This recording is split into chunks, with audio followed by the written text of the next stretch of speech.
Quick tip for the avid beaders for the week. Working with fire line, 8-pound fire line on this check glass herringbone knitted bracelet. And I'm going to show you how I finish my line before I start a new one pretty much. So coming out of this Super Duo right here, putting my size 10 needle, happens to be what I'm working with, BeadTech, my favorite types of needles. Gonna go underneath, just like such, and we're gonna do a double half hitch knot. So now I'm gonna zoom out a little bit here, give me some space.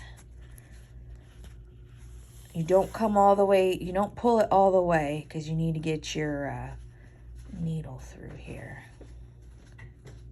Let's see, so we're gonna go double half hitch, just like such, coming up from the back.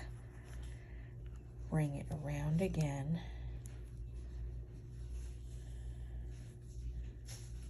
Around again the back, okay?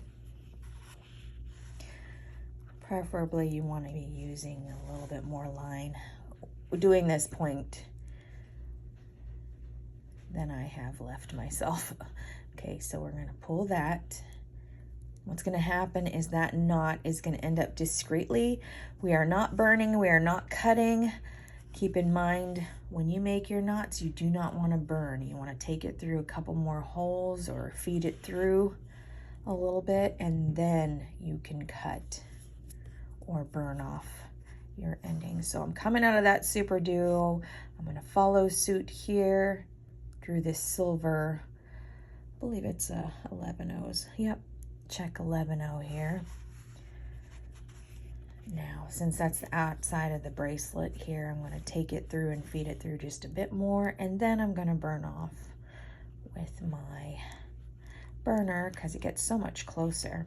And I've been going through one at a time on my beads here because I'm using a size 10 needle. Ideally, you probably want to use a size 11. There's also a size 12 available because so many passes you go through beads. Take it through, just follow suit. And what I'm going to do is just follow the guide here, follow where my previous lines are. Take it in through the 11/0, bring it back towards the center. I'm going to go towards the center of the bracelet. Okay. Passing through. We're passing through. Okay. Where do I go next? The next 11/0 here.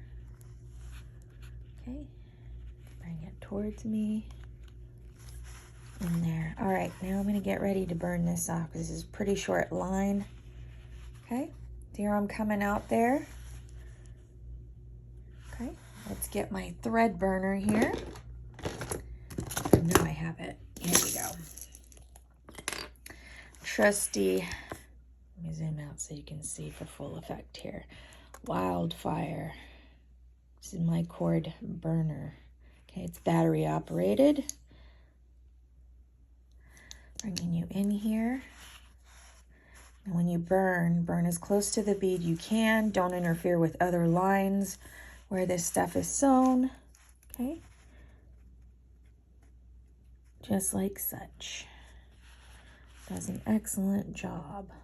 Okay, see, I can't even see where that, oh, I see it a little bit. So what you can do, a little practice, practice on other line until you know how it handles, and that's that. So what I'm going to do is I'm going to start another cord, another line, and reinforce because I have about 4 passes through this button clasp here, and I'm going to add 2 more because it looks like I went through 2 times to reinforce. I like to do it for reinforcement. This is a heavy traffic area when wearing a bracelet, in my opinion, so you want maximum durability, okay? Hope this helped you. If you weren't familiar with how to finish a beaded bracelet when it comes to using fire line and either interlacing, peyote stitching, same concept, that is how you end your line before you start a new one, or if you just complete at that point. Have a great day.